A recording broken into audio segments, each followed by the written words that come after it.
오늘 목사님 설교를 듣고 있는데 이런 내용이 있었습니다. 어, 창피해서 학교에 못 다니겠다고, 이제 교회 나가지 말자고 조르는 아이들 성화 때문에 고민이 많다 하는 성도들의 아우성 소리였습니다. 코로나 사태로 어지러움 때 특정 종교 집단이 보인 태도가 기독교의 이미지를 엄청나게 흐리게 만들었습니다. 이 나라 뉴질랜드에서도 교회발 감염이 터지긴 했지만 그런 경우는 그렇게 많지도 않아서 부정적 인식이 뭐 많아지거나 그런 경우는 좀 심하지 않은 것 같아요.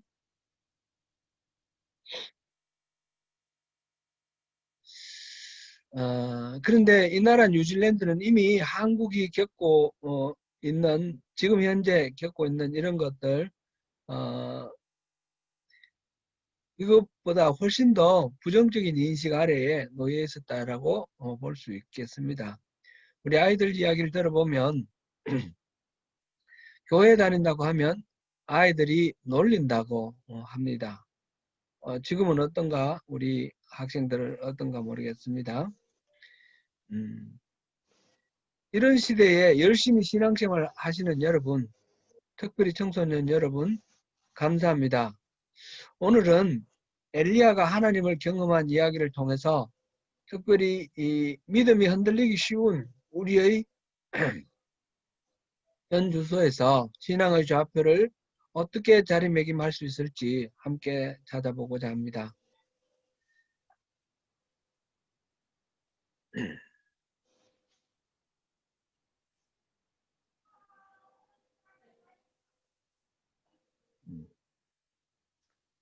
지지난주에 우리가 엘리야 선지자, 갈멜산에서 우상을 숭배하는 선지자들 850명과 일대 격전을 벌인 부분을 살펴보았습니다. 바알이 하나님인지 여호와가 하나님인지 실제로 한번 알아보자고 시합을 한 것입니다. 곧 하늘로부터 불이 내려와서 그 재물을 태우는 쪽이 진짜 하나님이라는 것을 서로 인정하기로 약속을 하였지요. 시합은 싱겁게 끝났습니다. 참신이 아닌 바알이나 아세라, 그것이 실제로 나타나 불을 내려줄 리가 만무합니다. 반면에 살아계신 하나님이 쌓은 재물 위에 불을 내려주셨습니다. 이스라엘 백성들은 이구동성으로 여호와 그는 하나님이시다 라는 말을 외치며 여호와 하나님 앞에 엎드렸습니다. 그리고 엘리야의 지시를 따라 우상을 섬기는 선지자들을 잡아 죽였습니다. 엘리야는 아합 왕에게 3년 반 동안 가물었던 이 땅에 비가 많이 내릴 것이니까 얼른 피하라 라고 알려줍니다. 그리고 하나님께 혼신을 다해 기도했습니다. 과연 서쪽 하늘에 손바닥만한 구름이 보이더니 금방 큰 비가 내렸습니다. 그러고 난 다음 이야기가 오늘 본문 말씀과 연결이 됩니다. 아합 왕이 엘리야가 한 일을 이야기했을 때에 이세벨이 엘리야에게 사신을 보냈습니다. 내일 이맘때쯤 너희 생명을 거두리라. 오늘 죽은 그 사람들하고 똑같은 처지가 되게 만들겠다. 이렇게 위협하는 말을 들은 엘리야는 즉시 도망을 갔습니다.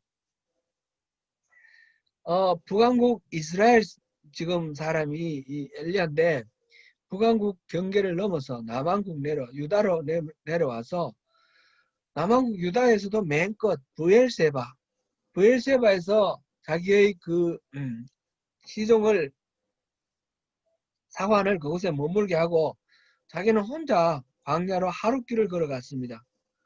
그리고는 로뎀 나무 아래서 앉아서 하나님께 말합니다.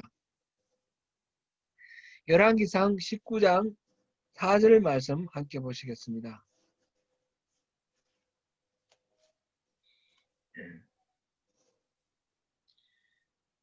열왕기상 19장 4절 말씀 같이 읽습니다. 시작. 자기 자신은 광야로 들어가 하룻길쯤 가서 한 로뎀 나무 아래에 앉아서 자기가 죽기를 원하여 이르되 여호와여 넉넉하오니 지금 내 생명을 거두시옵소서. 나는 내 조상들보다 낫지 못하니이다. 네. 엘리야가 로뎀 나무 아래에서 하나님께 죽여달라는 이 장면은 어떻게 해석해야 할까요?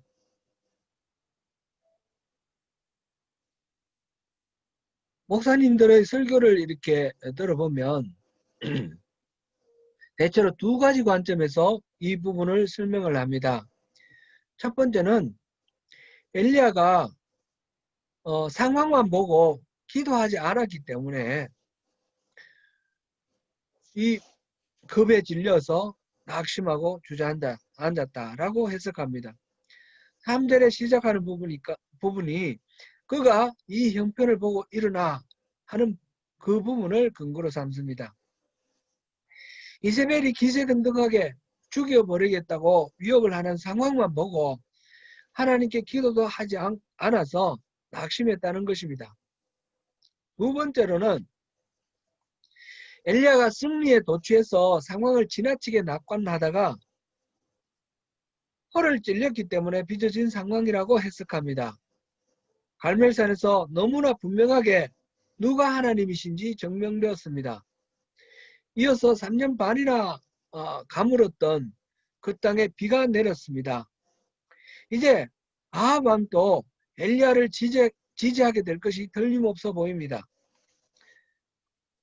싸움은 이제 끝났다 싶었는데 이세벨이 득달같이 달려듭니다.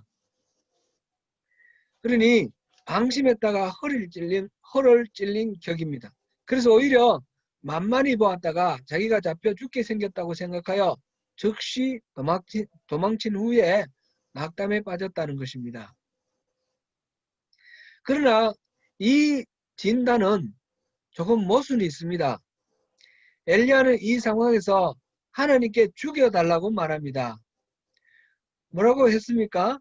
여호와여 넉넉하오니 지금 내 생명을 거두시옵소서.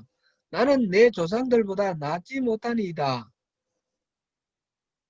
죽여달라고 하는 장면인데 좀 이상하지 않습니까? 자기가 상황만 보고 기도하지 않아서 맞은 그런 상황이라 그러면 회개를 하면서 저 죽여주십시오. 이렇게 말할 텐데 그런 말 같지가 않습니다. 승리에 도취되어 너무 낙관적으로 보다 적에게 허를 찔려 당황하여 도망갔다가 아이고 잘못했군요. 저 죽여주십시오.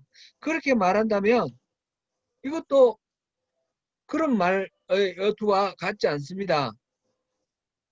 엘리야가 지금 죽여달라고 말하고 있는 그곳은 자기 나라에서부터 아주 먼 남한국 유다의 땅끝 그리고 브엘세바에서도 하루길 더 간 광야 가운데입니다.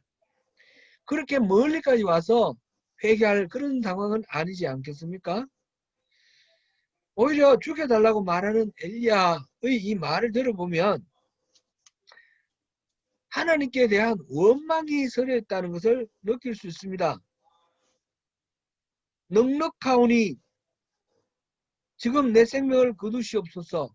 이 넉넉하오니라는 말은 하나님의 은혜가 충만하다 그런 뜻으로 감사의 말로 느껴지지 않습니다. 이만하면 된 것 아닙니까? 더 이상 날 괴롭히지 말아주세요. 이렇게 말하는 원망의 뜻이 담겨 있는 것이 분명합니다. 엘리야는 하나님을 원망하며 낙심하고 있는 것입니다. 왜 엘리야는 하나님을 원망할까요? 하나님이 움직이지 않으셨기 때문입니다. 하나님이 다시 숨으셨기 때문입니다. 그동안 과정을 보면 3년 동안 가물었고 수많은 선지자 여호와를 섬기는 사람들이 잡혀 죽었을 때에 하나님은 어디 계신지 보이지 않았습니다.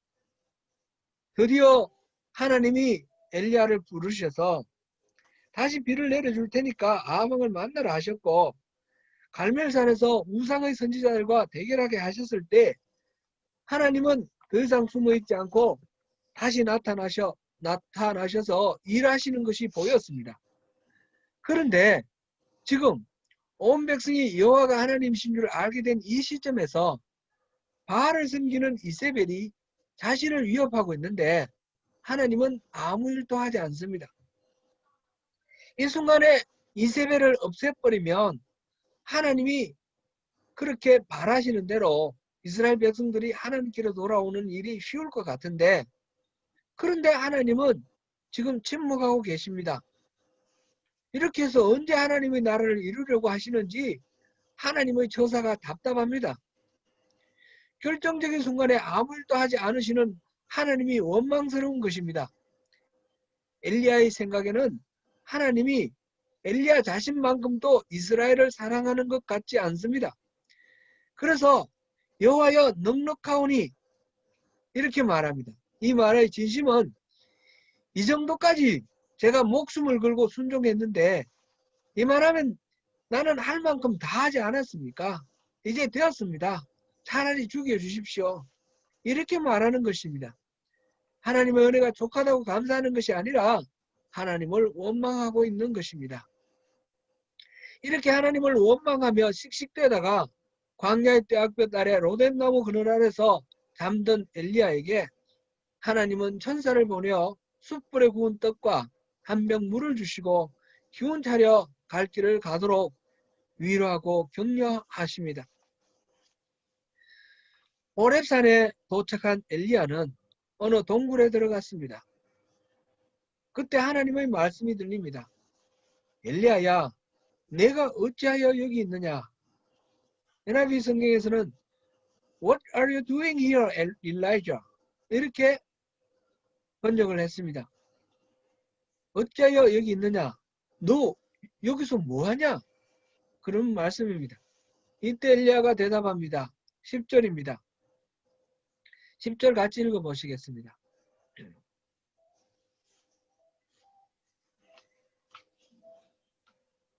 19장 10절 말씀입니다. 10절 말씀입니다. 시작. 그가 대답하되 내가 만군의 하나님 여호와께 열심히 유별하오니 이는 이스라엘 자손이 주의 언약을 버리고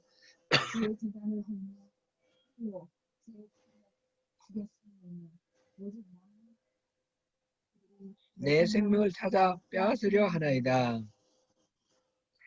엘리야가 이야기하는 것은 자기의 열심히 유별했다, 특별했다는 것 하나와 이제 홀로 남은 자기가 죽을 위기에 빠졌다는 것입니다. 열심이라는 말은 원래 질투라는 말하고 같은 말입니다.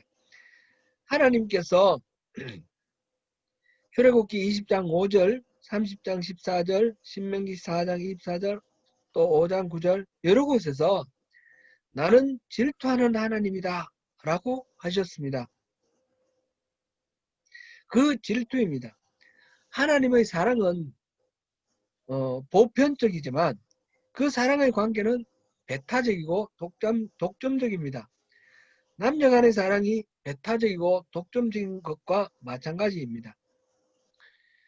여러 남자와 여러 여자가 사랑하는 것이 아니라 한 남자와 한 여자가 사랑하고 가족을 이루고 그렇게 합니다. 하나님의 그 사랑을 표현하는 말로 질투라는 단어를 썼습니다. 하나님의 인격이 편협해서가 아니라 우리를 향하신 하나님의 그 사랑이 절대적임을 표현하기 위해서 우리가 이해할 수 있는 단어를 써서 그렇게 표현하였습니다.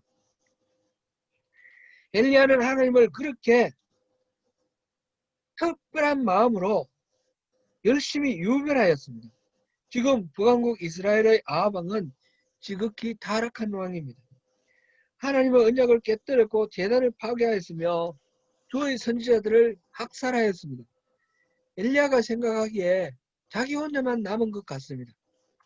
그러나 사실 18장 13절에서 보면 오바댜가 엘리야를 만났을 때 자기가 100명을 숨겨주고 있는데 50명씩 굴에 숨기고 있다라고 엘리야에게 이미 말하였습니다. 그런데 엘리야는 혼자 된 고립감에 다른 사람이 있다는 것을 인정하지 못합니다. 자기가 당한 불행이 너무 커 보여서 같은 처지에 있는 다른 사람들의 상황을 전혀 알지 못하고 알려고도 하지 않았습니다. 하나님은 엘리야의 다 무너져 내린 신앙을 회복하기 위해서 자신을 드러내 보이기로 하십니다. 그런데 하나님은 영이신데 엘리야의 눈에 보일 수 없습니다. 유사 이래로 아무도 하나님을 본 사람이 없습니다. 모세도 하나님의 뒷모습, 곧 하나님이 움직이신 흔적을 보았을 뿐입니다. 바람은 눈에 보이지 않지만 나뭇가지가 흔들리는 걸 통해서 바람이 존재하는 것을 알듯이 성령님은 눈에 보이지 않지만 성령님이 일하시는 건 선보입니다. 지금 하나님은 그렇게 엘리야에게 자신을 보여주시기로 하셨습니다. 하나님을 향해선 엘리야 앞을 하나님이 지나가셨습니다. 11절과 12절을 보시겠습니다. 11절, 12절 같이 읽습니다. 시작. 여호와께서 이르시되 너는 나가서 여호와 앞에서 산에 서라 하시더니 여호와께서 지나가시는데 여호와 앞에 크고 강한 바람이 산을 가르고 바위를 부수나 바람 가운데에 여호와께서 계시지 아니하며 바람 후에 지진이 있으나 지진 가운데에도 여호와께서 계시지 아니하며 또 지진 후에 불이 있으나 불 가운데에도 여호와께서 계시지 아니하더니 불 후에 세미한 소리가 있는지라. 아멘. 강한 바람이 불어서 산을 가르고 바위를 부수었습니다. 그런 데에서 하나님이 그 강한 바람에 계신가 했더니 보이지 않습니다. 그리고 지진이 일어났습니다. 또 불이 내려왔습니다. 바람, 지진, 불 이런 거는 출애굽기에 보면 하나님이 나타나실 때, 임재하실 때 그 현현하시는 나타나심에 따르는 현상입니다. 그런데 여기서는 그런 현상 가운데서도 하나님은 계시지 않았습니다. 오히려 그 후에 세미한 소리가 있었습니다. 거기서 하나님을 만났습니다. 엘리야는 죽은 사르밧 과부의 아들을 살린 적도 있습니다. 갈멜산에서 하늘에서 불이 내려 제물을 태우시는 것도 목격하였습니다. 엘리야는 선지자 중에서도 가장 강력한 파워풀한 선지자 중 한 명입니다. 바람, 지진은 몰라도 불로 응답하시는 하나님을 경험한 적이 분명히 있습니다. 그런데 호렙산에서 강한 바람, 지진, 불이 지나갔는데 그 불 가운데서도 하나님은 안 계셨습니다. 기적과 초자연적인 현상이 하나님의 임재의 증거로 생각하는 경우가 많습니다. 하나님이시라면 당연히 그렇게 반응하심이 마땅한 것처럼 여깁니다. 오늘날 우리 기독교는 이런 경향이 지나쳐서 반지성주의가 심각합니다. 하나님이 주신 이성을 활용하여 사고하고 판단하는 것을 수준 낮은 신앙으로 여기고 자연의 질서와 과학을 무시하는 것을 수준 높은 신앙으로 여기는 경향입니다. 코로나 바이러스로 온 세계가 난리고 수많은 사람이 병에 걸려 고통하고 죽어나가는데 신앙이 좋으면 그 병에 걸리지 않는다고 하는 그릇된 신념을 가진 사람들이 있습니다. 기도하면 다 낫는다는 거짓말이 사람들을 속입니다. 이것이 다 반지성주의의 결과입니다. 코로나 바이러스는 인류 문명 전반에 커다란 영향을 미치고 있습니다. 저는 우리 기독교의 신앙에도 중요한 변화의 계기가 될 것이다 생각합니다. 특별히 한국교회의 반지성주의는 심각한 수준에 이르고 있습니다. 코로나를 계기로 해서 그것이 표면에 드러났다 생각됩니다. 예를 들면 소위 젊은 지구론입니다. 우주가 탄생한 역사는 6,000년밖에 되지 않았다고 합니다. 천문학, 지질학, 생물학, 물리학 등 모든 과학의 연구 결과를 모두 부정합니다. 그런 것을 믿으면 믿음이 없다라고 말합니다. 성경을 과학의 근거로 삼습니다. 이른바 창조과학이라는 것입니다. 그것을 재미로 보는 것은 좋지만 그것을 진리로 받아들이는 것은 오히려 성경을 믿는 기독교 신앙을 우스꽝스럽게 만드는 결과가 되고 맙니다. 제가 참된 신앙은 율법주의나 기복주의나 인본주의를 벗어나는 것이라고 강조하면서 한편 염려되는 것은 이 인본주의를 깨뜨리는 것을 반지성주의로 이해하지 않을까 하는 그런 점입니다. 기독교는 덮어놓고 믿는 것이 아닙니다. 베레아 교인들처럼 말씀을 들으며 그런가 하여 깊이 숙고하고 따져보고 믿는 믿음이 진짜 신앙입니다. 강한 바람, 지진, 불 같은 어떤 가시적 현상으로 나타나는 방식이 아니라 세미한 소리로 하나님은 자신을 엘리야에게 계시하셨음을 주목하시기 바랍니다. 말씀을 깊이 묵상하는 가운데 그 속에 담아놓으신 하나님의 세밀한 음성을 들으시기 바랍니다. 그렇게 스스로를 드러내신 하나님이 13절에서 엘리야에게 던지는 질문이 있습니다. 엘리야야, 내가 어찌하여 여기 있느냐? What are you doing here, Elijah? 너 여기서 뭘 하고 있니? 이것은 하나님이 몰라서 물으시는 질문이 아닙니다. 엘리야에게 스스로 자신을 돌아보고 깨닫게 하시기 위해 던지시는 질문입니다. 그런데 이 질문도 사실은 9절에서 하나님이 하셨던 질문을 다시 하신 것입니다. 그리고 10절에서 엘리야가 대답했던 그 대답을 14절에서도 똑같이 대답하고 있습니다. 앞에서 봤지만 14절, 10절과 똑같은 14절 말씀 다시 한번 보겠습니다. 14절 말씀입니다. 시작. 그가 대답하되 내가 만군의 하나님 여호와께 열심히 유별하오니 이는 이스라엘 자손이 주의 언약을 버리고